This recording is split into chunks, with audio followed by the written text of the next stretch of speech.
오늘 하나님 말씀은 갈라디아서 2장 20절 말씀입니다. 제가 봉독하겠습니다. 내가 그리스도와 함께 십자가에 못 박혔나니 그런즉 이제는 내가 사는 것이 아니요 오직 내 안에 그리스도께서 사시는 것이라. 이제 내가 육체 가운데 사는 것은 나를 사랑하사 나를 위하여 자기 자신을 버리신 하나님의 아들을 믿는 믿음 안에 사는 것이라. 아멘. 예수님을 믿는다는 게 무엇일까요? 예수님을 배우는 게 예수님을 믿는 것일까요? 아니면 예수님을 따르는 것이 예수님을 믿는 것일까요? 아니면 예수님을 본받겠다라고 생각하는 것이 예수를 믿는 것일까요? 예수님처럼 살아보겠다는 것이 예수를 믿는 것일까요? 예수님을 사랑하고 존경하는 것이 예수를 믿는 것일까요? 문제는 이것만 가지고는 예수를 믿는다고 할 수는 없습니다.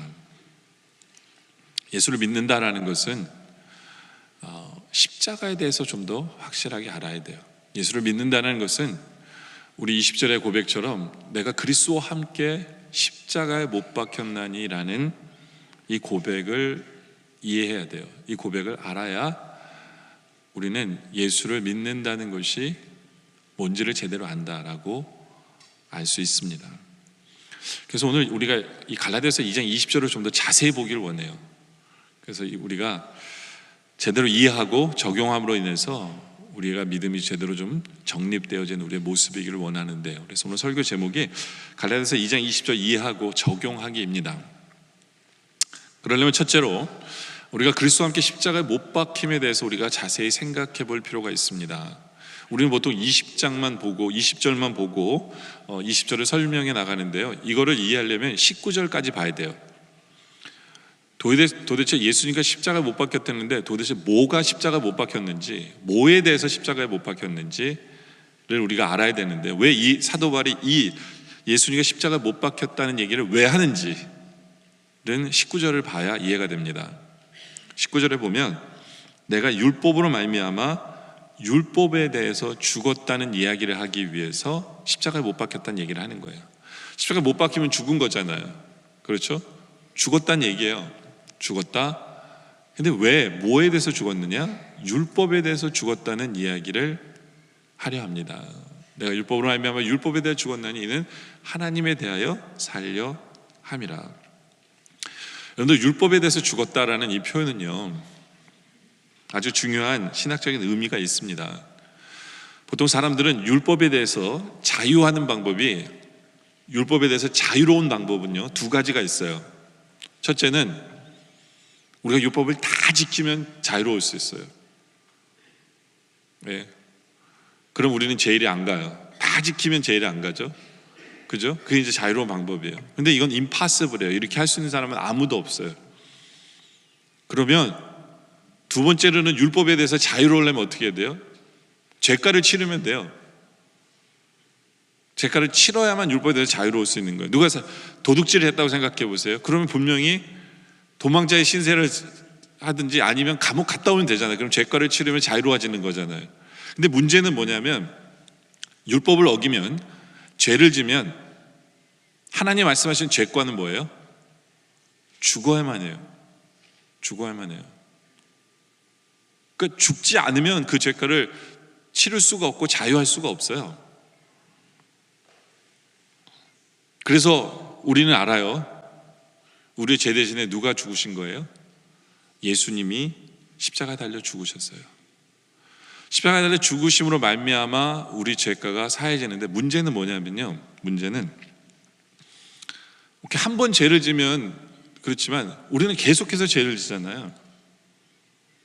그 죄과에 대해서 자유로우려면 어떻게 되는 줄 아세요?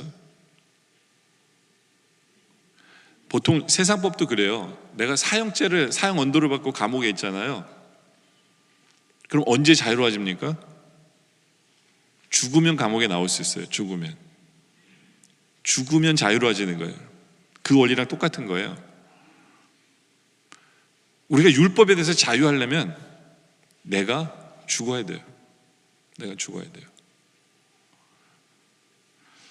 그래서 사도 바울이 이런 표현을 쓰는 거예요. 예수님이 십자가에 우리의 죄과 때문에 달려 죽으셨는데 바로 그 십자가에 우리도 같이 죽은 거라는 거예요. 그러니까 법적으로는 죽은 거예요. 법적으로는 죽은 거예요. 그래서 더 이상 율법이 나를 징계하지 못해요. 우리는 율법에 대해서 이제는 자유로워진 거예요. 더 이상 내가 율법을 지키지 못해도 우리는 천국 가요. 왜냐면 거의 이제 프리가 됐으니까. 그것이 우리를 얽매일 수가 없어요. 난 죽었는데 뭐요? 죽은 사람인데 어떻게 해? 그렇죠? 나에게 죄가를 씌울 수 있어? 없다는 거죠. 바로 그런 의미로 사도 바울은 우리가 그리스도와 함께 십자가에 못 박혀 죽었나니 라는 표현을 쓰고 있는 것입니다. 그렇다면 우리는 자연스럽게 우리는 그 십자가를 생각하면서 이런 생각을 해볼 수 있어요. 아니 왜 주님께서는 십자가에 못 박히셨지? 왜냐하면 십자가를 보면요, 우리는 이제는 더블 이미지를 봐야 돼요. 십자가를 보게 되면 나를 위해서 죽으신 그 주님을 보면서 동시에 나도 그 십자가에 달려 죽은 그 이미지가 우리에겐 있어야 돼요. 이게 십자가를 제대로 보는 성도거든요. 내가 달려 죽어야 되는 그 십자가, 이제 나도 그 십자가에서 죽었지. 그럼 그 십자가를 바라보면서 왜 주님은 저 십자가에 달려 계시는 걸까? 누구 때문에? 그러면서 우리는 생각하게 되는 것은 주님의 사랑의 십자가를 보게 되는 거죠. 그래서 십자가는 우리에게는 나를 사랑하신 주님을 안 볼 수가 없어요. 근데 문제는요, 세상 사람들은 이런 사랑을 하는 사람이 아무도 없어요. 그러니까 이게 딱 우리 마음속에 안 와닿을 수 있어요. 하나님의 사랑이 너무 크고 놀랍고 귀하기 때문에 누가 그런 사랑을 해? 나를 그렇게 사랑해? 라는 이게 안 와닿을 수 있어요. 왜냐하면 그렇게 사랑하는 사람이 없기 때문에. 보통 사람들은요, 우리가 하나님을 사랑한다 하면 나에게 건강 주신 하나님 나 사랑하나 봐, 나에게 물질 주신 하나님 나를 사랑하나 봐, 우리 자녀 잘 되게 하시는 하나님 나를 사랑하나 봐, 사랑의 정도를 그냥 그렇게 생각하는 분들이 많은데 아니죠. 우리 하나님께서는요, 우리를 사랑하시는 정도가 우리에게 가장 필요함을 주시는 사랑이에요. 그건 뭐냐? 영원한 구원이라는 거죠. 영원한 구원. 그 어느 것과도 비교할 수 없는, 우리에게 제일 필요한 것은 영원한 삶이에요. 영원한 삶. 그것을 주시기 위해서 우리 주님께서는 십자가에 달려 죽으신 그 주님의 사랑, 우리는 그 십자가를 바라보면서 그 주님의 사랑을 볼 수 있어요. 나를 구원해 주시고 나를 자녀 삼아 주시고 천국 백성 삼아 주시는, 하나님의 자녀 삼아 주시는 그 십자가의 사랑을 볼 수 있어야 돼요. 이것이 믿음이에요. 이것이 믿는 크리스천이에요. 또 십자가를 바라보면서 우리는 죽음만을 보는 것이 아니라 부활을 보게 되죠. 그렇죠? 그래서 부활을 통해 영원한 삶을 우리는 소망하게 되고, 그리고 매일매일의 우리의 삶 속에서 우리로 역전케 하시는, 부활케 하시는 그 주님을 바라보면서 우리는 십자가를 바라보며 그래서 기쁨이라는 표현을 써요. 슬픈 것이 아니라 오히려 기쁨이라는 표현을 쓰게 되는 이유는 십자가를 통해서 부활을 보기 때문에. 바로 십자가를 통해서 이런 모든 것을 바라보는 성도들이 바로 크리스찬이에요. 십자가를 봐야 돼요. 그러면서 이런 모든 상황을 바라보면서 사도 바울은 신학적인 표현으로 뭐라고 쓰냐면 I'm crucified with Christ. 내가 그리스도와 함께 십자가에 못 박혔다라는 표현을 쓰는 거예요. 내가 그리스도와 함께 십자가에 못 박혔기 때문에 주님의 사랑이 내 안에 있고, 주님의 부활의 역사도 내 삶에 있고, 이런 모든 역사하심이 내가 주님과 함께 십자가에 못 박혔기 때문에 이루어지는 것, 그것을 사도 바울은 이야기를 하는 거죠. 그렇죠? 그 칼 발트라는 사람은 십자가를 바라보면서 더블 이미지를 본다고 얘기해요. 십자가의 더블 이미지라고 얘기하는데, 더블 이미지 오브 더 크로스라고 칼 발트는 얘기하는데, 뭐냐면 첫째는 인간이 얼마나 죄인이면 하나님밖에는 우리 죄를 사하실 수 없을까? 철저한 죄인된 인간의 모습을 보는 거예요, 십자가를 바라보면서. 근데 반대로 또 다른 이미지가 뭐냐면, 인간이 얼마나 귀하면 하나님이 죽으셨을까? 세상에서 가장 귀한 분이 목숨을 바쳐서 구하실까? 우리의 존재가 얼마나 귀하면, 그게 이제 칼 발트가 바라보는 그 십자가의 모습이에요. 여러분은 십자가를 바라보면서 무엇을 바라보십니까? 십자가를 바라보면서 무엇을 바라보냐?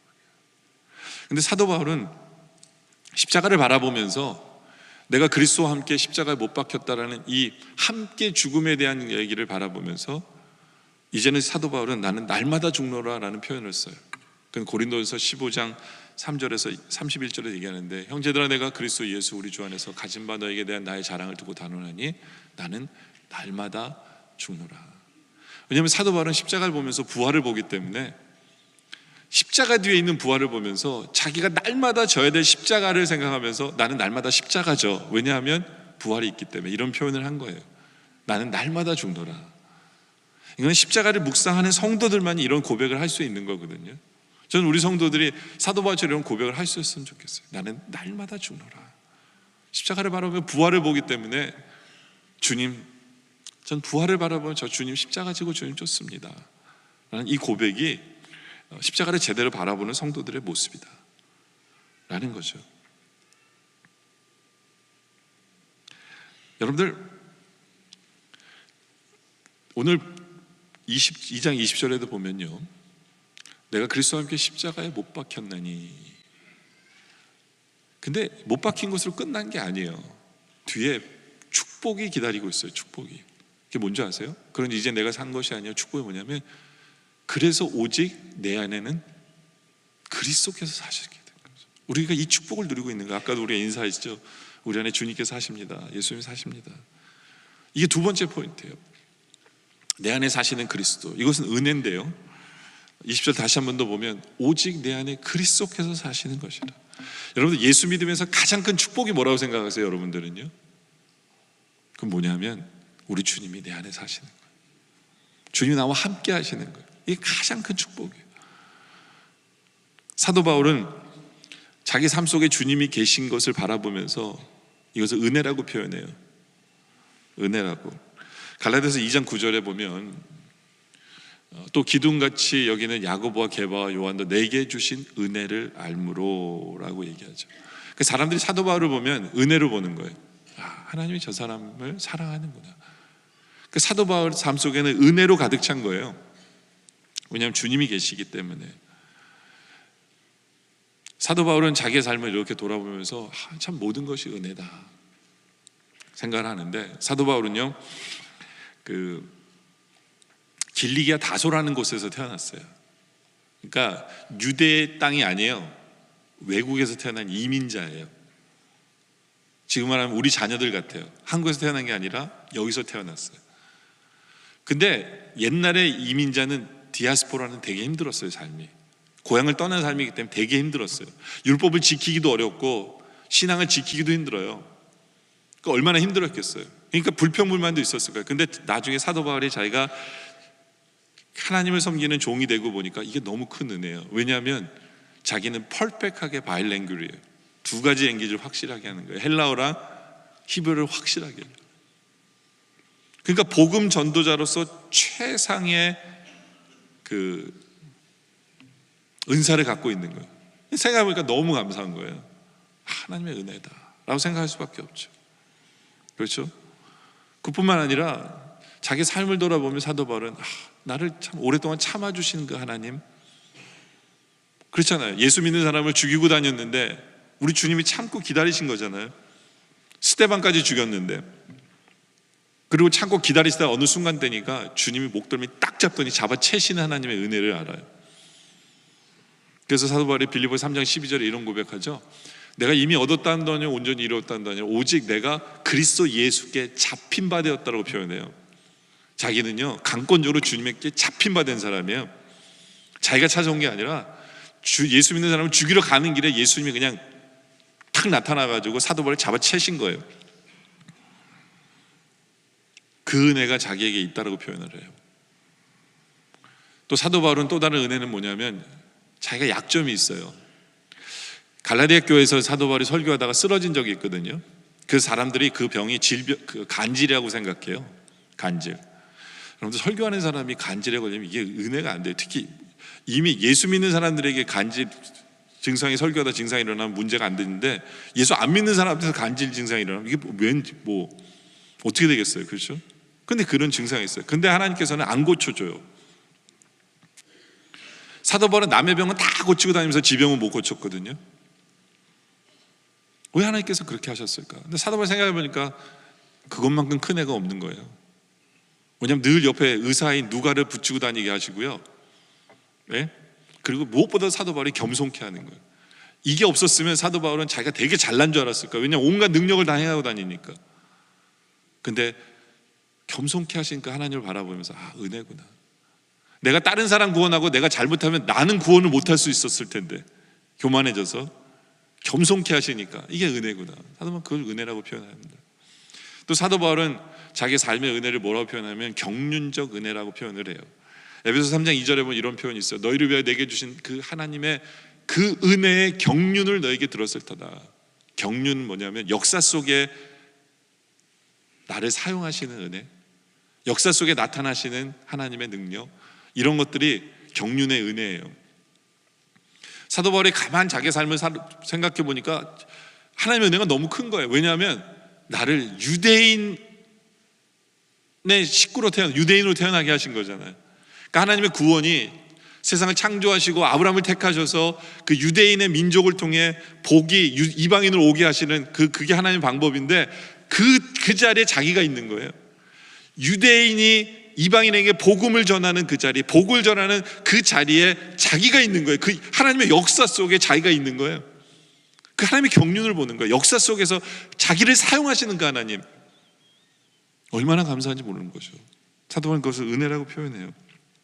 그리고 사도 바울은 감옥에 갇히고 핍박을 당하고 이런 모든 어려움을 당할 때 왜 하나님이 이렇게 하시는 걸까 생각해 보는데, 역사 속에서 자기 삶 속에서 시간이 지나 보니까 그게 진짜 복음에 큰 역할을 한 거예요. 감옥에서 전도한 사람들이 다 정말 잘 믿어요. 그리고 감옥에서 전도했는데 이 자기를 지키는 사람들이 황제 근위대거든요. 높은 사람들이 다 자기를 지키는 거예요. 이 사람들이 예수 믿으니까 이제는 로마 전체가 복음화되기가 시작이 되는 거예요. 이런 걸 바라보면서 하나님의 이 경륜은 하나님 역사 속에서 임하시는 이거는요. 그리고 거기다 또 자기까지 사용하시니까 은혜다라고 표현하는 거죠. 그래서 빌립보서 1장 12절에 형제들아 내가 당한 일이 도리어 복음 전함에 진전이 된 줄을 너희가 알기를 원하노라. 당한 일이 뭐예요? 감옥에 갇힌 일이 오히려 진전이 되게 하시는, 복음 전하는데 플러스가 되게 하시는 그 하나님의 경륜, 역사하심, 모든 게 은혜잖아요. 또 사도 바울은 하나님이 모든 일을 자기에게 시킨 게 아니라 자기가 어떤 일을 담당하도록 시킨 것도 은혜라고 얘기해요. 오늘 말씀 2장 9절에 보면 또 기둥같이 여기는 야고보와 게바와 요한도 내게 주신 은혜를 알므로 나와 바나바에게 친교의 약속을 하였으니 우리는 이방인에게로 그들은 할례자에게로. 그러니까 사도 바울은 자기는 이방인에게 쓰임받은 그 자기의 분량을 아는 거예요. 여러분들 이것도 은혜를 체험하는 성도의 모습이에요. 하나님 왜 저 사람한테는 저 큰 일 맡기고 왜 요한테는 이만큼 주세요? 그것도 은혜라고 보는 거예요. 나 할 일은 유대인들이 아니라 어떤 자기도 유대 백성이기 때문에 잘할 수 있을 줄 거예요. 근데 하나님이 그에게는 유대인을 맡긴 게 아니라 이방인을 맡긴 것도 은혜다. 내 본분을 아는 것, 내 할 일을 아는 것. 사도 바울은 솔직히 대형 교회 목사가 아니에요. 사도 바울은 솔직히 개척교회 개척한 사람이에요. 그 삶이 힘들었을 거예요. 그런데 그것도 은혜라고 생각해요. 교회의 기초를 세우는 일을 나에게 맡기신 그 하나님의 은혜. 이런 모든 것이 사도 바울은 다 은혜로 보는 거거든요. 근데 어떻게 이런 일들이 가능할까요? 사도 바울의 삶을 통해서 어떻게 이런 은혜들이 가능할까요? 그 이유가 뭐냐? 그게 사도 바울의 2장 20절의 고백이에요. 그게 뭐냐면 내 안에 예수님이 계시기 때문에. 내가 하는 일이 아닌 거예요. 내 안에 그리스도께서 사시는 것이기 때문에 이런 모든 은혜들이 가능했다라고 사도 바울은 표현하는 거예요. 여러분들, 우리는 이런 은혜를 가지고 사십니까? 예수님 때문에, 내 안에 사신 예수님 때문에 얼마나 감사한지 몰라. 이런 은혜들이, 놀라운 은혜들이 있어 라고 고백할 수 있습니까? 미국의 윌리엄 헐스트라는 사람이 있어요. 이 사람은 굉장히 돈 많은 신문사 편집인인데, 이 사람의 취미가 골동품을 모집하는 게 취미예요. 골동품을. 그러니까 세계적으로 유명한 것들은 다 사들여요, 사람이. 근데 어느 날 매거진의 신문을 보는데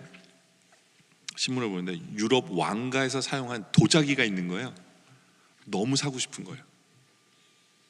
그래서 이 사람이 수소문을 하면서 유럽에도 찾아갔어요. 그걸 사려고 막 수소문을 하는데 도저히 찾을 수가 없는 거예요, 그거를. 그래서 포기를 하고 집에 왔는데 어느 날 매거진을 보는데 그 도자기가 있는 거예요. 그래서 막 열심히 읽어봤죠. 도대체 이게 어디 있나 하고 쫙 읽어봤는데 그 도자기를 갖고 있는 사람의 이름이 나오더라고요.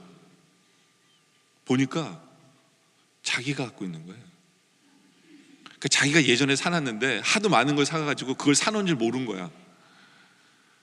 근데 자기 집에 있는 거를 그렇게 그냥 살라고 돌아다니는 자기가 너무 얼마나 한심했겠어요. 제가 여러분들에게 말씀드리고 싶은 게 뭐냐면, 여러분들 세상에서 가장 귀한 분이 내 안에 계세요. 우리는 이미 엄청난 은혜 속에 살아가는 것이 바로 우리의 모습이에요. 우리는 그 은혜를 소유했습니까? 라는 질문을 여러분에게 던지고 싶어요. 사도 바울만의 은혜가 아니에요. 바로 그것이 우리의 은혜이기도 해요. 우리가 지금 체험하고 있는 은혜이기도 해요. 이 은혜 속에 살아가고 계십니까? 그렇다면 우리는 세 번째를 볼 수 있어야 돼요. 뭐냐면 내가 사는 것이 아니어야 합니다. 사도 바울은 20절에 내가 그리스도와 함께 십자가를 못 박혔느니 그런즉 이제는 내가 사는 것이 아니요. 다른 말로 하면 내가 죽어야 돼요. 내 방식대로 내 원하는 대로 사는 것이 아니라 이제는 주님이 원하시는, 내 안에 사시는 그 주님이, 내 안에 계신 주님이 주시는 그 음성에 귀를 기울이고 그 뜻을 따르는 것이 우리의 모습이어야 돼요. 은혜 때문에. 한 인디안 노인이 손자에게 삶에 대해서 가르칩니다. 노인이 손자에게 이렇게 얘기해요. 여러분, 우리 안에는 늑대가 2마리가 있다고 얘기해요. 한 늑대는 나쁜 늑대래요. 악마 같은 놈인데 이 늑대는 분노와 질투와 슬픔과 후회와 탐욕과 분개와 교만과 자기연민과 죄의식, 열등감, 거짓, 허영, 잘난치 않은 이거를 나타내는 늑대가 있대요, 내 안에. 또 반대로 착한 늑대가 하나 있는데 그 늑대는 기쁨과 평화와 사랑과 희망과 친절과 선의와 고요함, 겸손함, 동정심, 관대함, 진실, 연민, 신뢰를 나타내는 이 2 늑대가 내 안에 사는데 이 늑대가 매일 내 안에서 싸운다는 거예요. 할아버지가 손자에게 설명을 하니까 그 손자가 할아버지한테 물어봐요. 할아버지, 근데 어느 늑대가 이겨요? 라고 물어봤어요.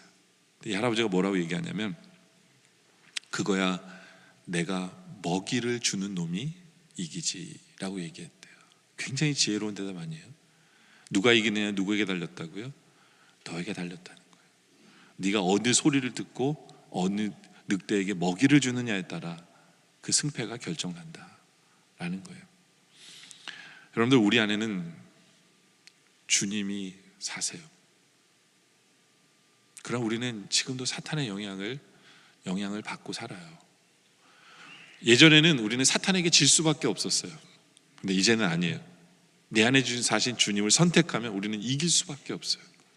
이길 수밖에 없어요. 왜냐하면 우리는 그 은혜 때문에 이제는 나를 죽여야 돼요.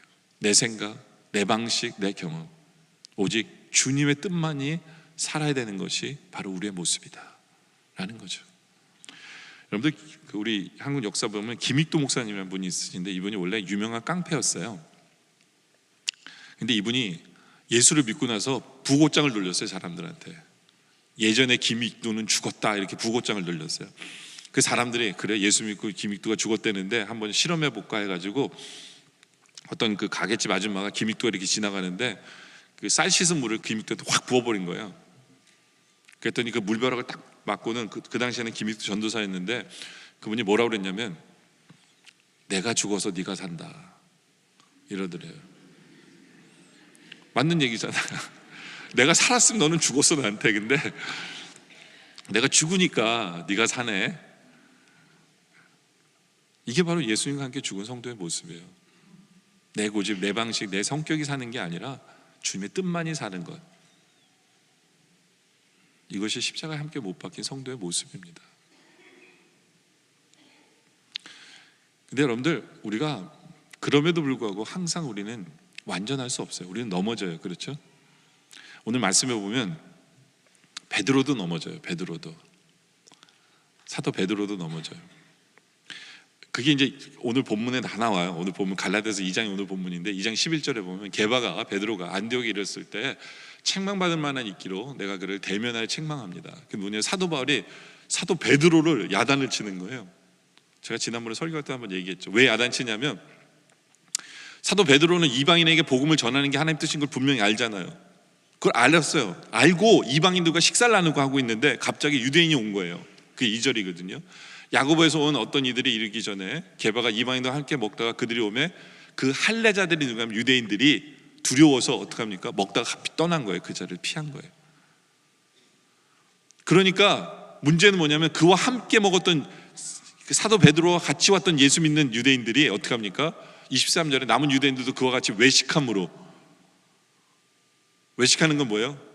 이방인들과 밥 안 먹은 척하면서 그 자리를 뜨는 거예요. 근데 거기에 누구도 있었냐면 바나바도 있었어요. 바나바도 그들의 외식에 유혹되는 거예요. 그러니까 사도 바울이 너무 화가 난 거예요. 어떻게 이방인들 같이 밥 먹는 사람들 마음이 어떻겠어요? 유대인이 돼야 되나? 이런 막 헷갈리게 만드는 거 아니에요? 사도 바울이 너무 화가 나서 베드로를 야단친 거예요. 여러분들 왜 갈라디아서 2장 20절이 나오게 된 줄 아세요? 이게 원래 베드로를 야단치다가 나온 말이에요. 이게요. 베드로를 야단치다가. 솔직히 저는 제가 베드로였으면 진짜 기분 나쁠 것 같아요. 이거 성경에 남는 얘기들이잖아요. 네? 그러니까 잘못 들으면 그래, 너 바울, 너만 그리스도와 함께 십자가 못 박혀서 내가 사는 게 아니고 너만 주님이 네 안에 사는 거냐? 이럴 수 있는 거 아니에요? 그러니까 왜 이게 베드로를 야단치면서 이런 얘기가 나온 거냐면 16절에 2장 16절에 베드로를 야단치면서 이 얘기를 한 거예요. 사람이 의롭게 되는 것은 율법의 행위로 말미암음이 아니요. 이게 무슨 얘기냐면 베드로는 지금 율법을 지키려고 한 거예요. 왜냐하면 율법에 이방인과 식사를 하는, 교제를 하면 이게 이방인들처럼 죄인이 된다는 율법이 있기 때문에 유대인들은 이방인과 밥을 안 먹어요. 율법을 지키려고 일어난 거기 때문에, 예? 너 그 율법 지킨다고 네가 의로워지는 거 아니야. 예수 그리스도를 믿음으로 말미암아 의로워지는 거잖아. 이 야단을 치는 거거든요. 그래서 우리도 예수 그리스도를 믿나니 이는 우리가 율법의 행위로서가 아니요 그리스도를 믿음으로 의롭다함을 말미암이라. 율법의 행위로 의롭다함을 얻을 주체가 없느니라 하면서 율법 지키면서 의롭다는 거 아니야. 그러면서 율법은 우리는 죽었어. 율법에 대해서 우리는 죽었어. 그러니까 율법이 우리를 좌우할 수 없어 베드로야. 뭐 이런 얘기야, 엄밀히 말하면. 그러면서 우리가 그리스도와 함께 십자가에 못 박혀 죽었나니 이제는 내가 산 것이 아니요 내 안에 예수 그리스도와 함께 사는 것이라. 이 얘기를 하게 된 거예요. 여러분들, 사도 바울이 좀 얄밉지 않아요? 네? 어떻게 이렇게 대놓고, 앞에다 대놓고 이렇게까지 야단을 칠까? 그렇지 않습니까? 근데 저는 베드로가 대단하다고 생각해요. 그 대사도가 그 얘기를 다 듣고 있어요. 그리고 변명이나 뭐 이런 것도 하지 않아요. 그냥 수긍해요. 수긍해요. 그래, 그래서는 안 됐는데 수긍합니다. 저는 이게 자기 자신을 죽이는 거라고 생각해요. 내가 살지 않는 거라고 생각해요. 이것이 내가 날마다 죽노라는 그 표현의 모습이 이 베드로의 모습이라고 저는 생각해요. 그래야 돼요. 예수를 믿는 사람은요, 내 생각, 내 방식대로가 아니라 내 고집을 피운 것이 아니라 주님의 말씀 앞에서, 주님의 뜻 앞에서 맞아, 회개할 것은 회개하고 나를 죽일 것은 죽이고 따라갈 것은 따라가는 것, 이것이 저는 성도라고 생각해요. 근데 저는요, 솔직히 베드로가 나한테 이렇게 얘기했으면 나는 베드로한테 이렇게 따졌을 것 같아요. 베드로야, 네가 옛날에 이런 얘기 한 적 없냐? 하면서 고린도서 9장 얘기를 할 것 같아요. 그래서 9장에 보면 내가 모든 사람에게 자유로나 스스로 모든 사람에게 종이 된 것은 더 많은 사람을 얻고자 함이라. 그래서 베드로가, 사도 바울이 이 얘기를 했거든요. 뭐라냐면 유대인들에게는 내가 유대인들과 같이 된 것은 이라는 표현을 썼거든요. 왜요? 그 사람을 얻고자 유대인처럼 했다는 거예요. 그러니까 베드로가 이렇게 얘기할 수 있었어요. 야, 거기에 오는 유대인들을 내가 얻기 위해서 그 자리를 피한 거야. 왜냐면 이방인들 식사하면 그들은 아예 예수 안 믿을 생각할 거 아니야. 그러니까 그들을 얻기 위해서 내가 자리를 피한 게 뭐가 잘못이냐 이렇게 얘기할 수도 있었는데 베드로는 그 얘기를 안 한 거잖아요. 이해가 되세요? 그러니까 어떻게 보면 사도 바울은 요때는 이야기하고 저때는 저 얘기한 것처럼 보여요. 근데 그것도 맞다는 얘기예요. 그래서 예수 믿는 게 쉽지 않아요. 19절에 보면 내가 모든 사람에게 자유로나 스스로 모든 사람에게 종이 되는 거예요. 그래서 그 사람처럼 돼야만 전도가 되니까 그 사람의 문화를 인정해 주는 것도 굉장히 중요해요. 그래서 유대인들에게는 내가 유대인들과 같이 된 것은 유대인을 얻고자 하며 율법 아래에 있는 자들에게는 내가 율법 아래에 있지 아니하나 율법 아래에 있는 자처럼 보이고 된 것은 율법 아래에 있는 자들을 얻고자 합니다 라는 거거든요. 21절에도 보면 내가 율법 없는 자에게는 내가 하나님께 율법 없는 자가 아니요 도리어 그리스도 율법 아래에 있는 자지만 율법 없는 자같이 된 것은 율법 없는 자를 얻고자 하며 약한 자들에게 내가 약한 자같이 된 것은 약한 자들을 얻고자 함이고 내가 여러 사람에게 여러 모습이 된 것은 아무쪼록 몇 사람이라도 구원하고자 합니다. 그렇죠? 이러기 위해서 나를 죽일 수 있어야 돼요. 우리는 그냥 내 방식, 내 고집, 내 문화만으로서 모든 것을 살아가는 그런 똥꼬집을 피우는 분들이 많아요. 그런 면에 있어서 우리는 죽어야 돼요. 항상 내 뜻이 옳지 않고 하나님의 뜻이 옳다라는 거예요. 영혼 구원이 옳다라는 거죠. 그렇잖아요. 어떤 사람은 심하게 하면 그건 위선이고 그건 이중인격자 아니냐. 아니, 영혼을 구원하기 위해서 그래도 돼요. 여러분들 솔직히 위선하면요, 이게 앞과 뒤가 다르다는 얘기 아니에요. 나를 속이는 거다는 게 위선이잖아요. 솔직히 따지면 화장하는 것도 위선이에요. 그렇지 않아요? 어떤 사람은요, 화장 안 하면 바깥에 안 나와요. 그거 뭐예요? 자기 본 모습을 안 보이겠다는 거잖아요. 근데 화장하는 게 나쁩니까? 저 화장하는 게 나쁘다는 얘기 아니에요. 위선이 나쁜 것처럼 위선이라고 따지는 분한테 제가 그냥 얘기하는 것 뿐이에요. 저 화장하는 게 나쁘다는 거 아니에요. 하십시오. 뭐 문제 안 돼요. 화장하는 분에게 물어봤어요. 왜 화장하냐고 그랬더니 이게 예의래요. 딴 사람을 배려하는 예의래요. 예? 내 본 모습이 밥맛 없으면 어떡합니까? 예? 인정해요. 예의예요. 예의죠. 그렇죠? 예. 가장 중요한 건 뭐냐면 내 뜻대로 살지 않고 하나님 뜻대로 사는 거예요. 나를 죽이자는 거예요. 나를 죽이자는 거죠.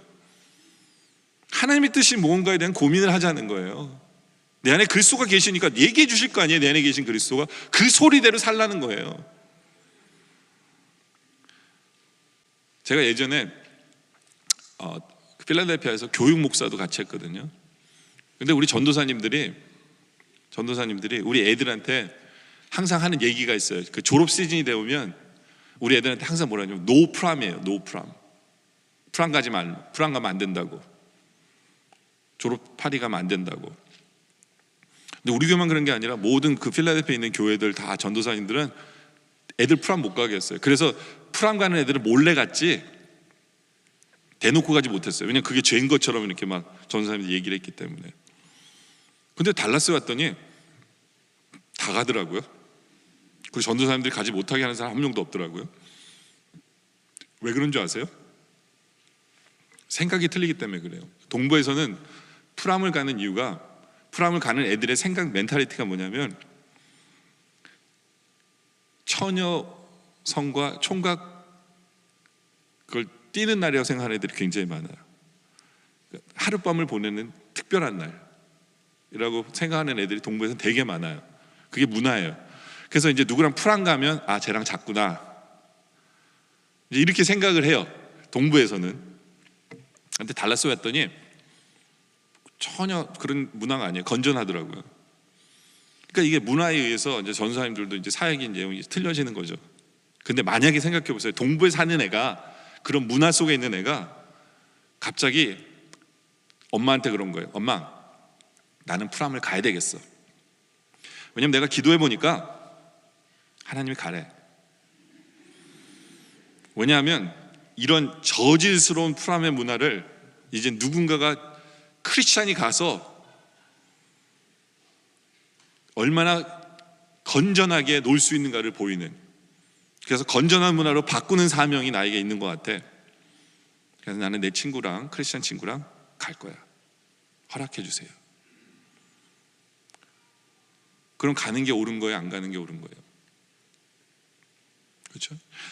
여러분들, 우리 부모님들은 보통 그래요. 야, 왜 가냐고. 근데 악한 세상에 크리스찬이 가지 않으면 누가 그들을 변화시킬 거예요? 그렇잖아요. 가장 중요한 건 뭐냐면 하나님의 뜻이 무엇이냐가 중요한 거예요. 내 뜻이 아니고 내 생각이 아니라 내 문화가 아니라 하나님의 뜻이 뭐냐.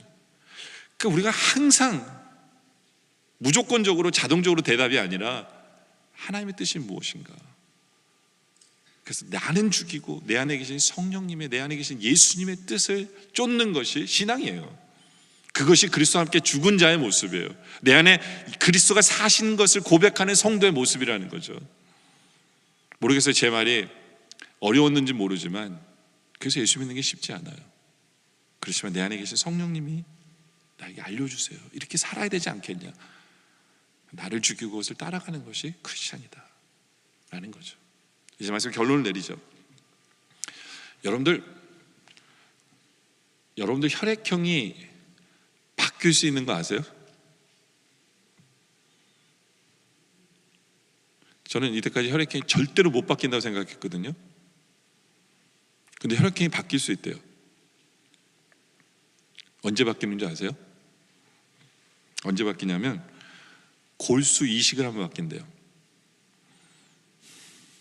그러니까 폐결에 걸린 사람들이 이제 골수 이식을 하잖아요. 왜냐하면 그 골수가 피를 만드는 거기 때문에 그 골수의 혈액형이 그 사람의 혈액형이 된대요. 저는 그게요 좀 샥이었어요. 절대로 못 바뀌는 게 바뀔 수가 있구나. 그 피가 생명이잖아요. 그게 바뀌는 거잖아요. 그래서 이 생각을 한 거예요. 나도 바뀔 수 있구나. 우리 같은 죄인도 바뀔 수가 있구나. 어떻게 해요? 그리스도의 보혈을 인해서 그리스도와 함께 십자가에 못 박힌 우리의 모습을 바라본다면 우리는 바뀔 수 있구나. 우리는 이미 바뀌었어요. 우리가 예수를 믿는 그 순간 우리는 바뀌었어요. 우리는 바뀌었어요. 우리가 그리스도와 함께 십자가에 못 박혔기 때문에 우리는 법적으로 죽었기 때문에 율법이 우리를 가지고 뭐라고 못해요. 율법이 우리를 좌우하지 못해요. 왜냐하면 율법이 우리에게 너 죄 졌잖아. 나 죽었어. 어떡할 거야? 또 죽일래? 못 죽여요. 근데 이게 사도 바울의 이론이거든요. 사도 바울이. 근데 야고보와 베드로와 다 억울했어요. 억울했어요. 근데 문제는 한번 생각해 보세요. 난 이제 내 맘대로 살아도 돼. 왜냐면 난 율법이 죽었기 때문에 율법이 날 또 못 죽여. 그럼 무슨 걱정이 들까요? 맞는 말이긴 한데 그러다 막 살면 어떡하지? 우리 애들한테 그렇게 얘기하면 막 살까 봐 걱정이 되잖아요. 그게 사도들 안에서도의 대화 내용이에요. 그러니까 베드로가 그 얘기를 다 했어요. 그러니까 바울이 다 얘기했어요. 고린도서 9장 2절에, 그러니까 갈라디아서 2장 9절에 보니까 또 기둥같이 여기는 야고보와 게바와 요한이. 근데 여기서 야고보는 예수님의 제자가 아니라 예루살렘의 감독이에요. 예수님의 동생이에요. 근데 이름이 제일 먼저 나왔다는 얘기가 뭐냐면 이 사람이 제일 그 그룹을 이끄는 리더예요. 찾아온 거예요, 베드로에게. 네? 그래서 베드로에게 찾아와서 바울에게 찾아와서 바울의 얘기를 다 들었겠죠. 신학적인 얘기를 다 들었어요. 듣고 났는데 야고보도 똑같은 고민이 생긴 거예요. 걱정이. 그래서 10절에 뭐라고 얘기하냐면 다만, 그래 네 말 다 맞는데 다만 우리에게 가난한 자들을 기억하도록 부탁한 거예요. 무슨 얘기예요? 아시겠죠? 법에 대해서 자유하니까 막 살까 봐 야고보가 그래도 가난한 자들은 잘 도와야지 이 얘기를 한 거예요. 이게 왜 재밌냐면요, 여러분들은 재미 하나도 없을지 모르지만 전 되게 재밌게 봤어요. 왜냐하면 그래서 나중에 야고보가 뭘 써요? 야고보서 쓴 거예요. 야고보서를. 베드로야, 네 말 다 맞는데 그래도 우리 착하게 살아야지 하면서 베드로 쓴 거예요. 그러니까 야고보서 쓴 거예요. 이게 저는 이름에 약해요. 야고보서 그래 쓴 거예요. 그래서 야고보서 보면은 행함이 없는 믿음은 죽은 믿음이다, 뭐 이런 표현하잖아요. 예수 믿는다면 아니 주님의 뜻대로 살아야지, 이제 이런 얘기를 야고보서 하는 거거든요. 그러니까 베드로가 맞다는 걸 전제로 우리에게 행함을 요구하는 거예요. 여러분들, 왜 우리가 주를 위해 살아야 돼요? 우리는 율법에 대해서 자유해요. 이제는 율법 우리 어쩌지 못해요. 근데 왜 우리가 주를 위해 살아야 돼요? 그 이유는 은혜 때문에 그래요. 내 안에 거시면서 나의 삶을 주관하시는 그 주님의 은혜 속에 사는 우리이기 때문에, 나를 위해 십자가 져주신 그 주님의 은혜와 사랑 때문에 우리는 이제 제가 주를 위해서 무엇을 할까요? 라고 질문해야 돼요. 이건 당연한 거예요, 예수 믿는 성도라. 그렇죠? 그래서 이제는 그 은혜 때문에, 내 안에 계신 주님의 은혜 때문에 이제는 내 뜻대로 사는 것이 아니라 내 안에 계신 주님의 뜻대로 살아가는 그런 우리 모두가 되어지시기를 주님의 이름으로 축원합니다. 기도드리겠습니다. 아버지 하나님,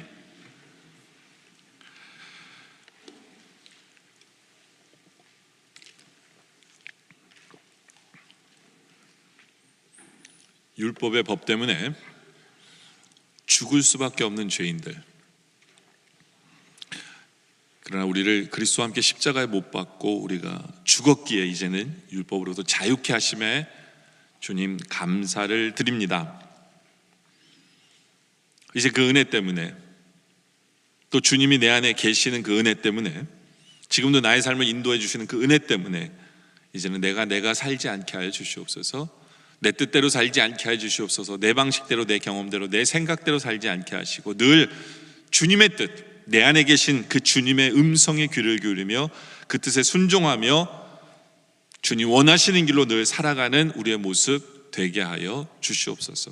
그러기 위해서 더욱더 주님 우리에게 베푸신 그 은혜 속에 들어가는 우리의 모습 되게 하여 주시옵소서. 주님 감사합니다.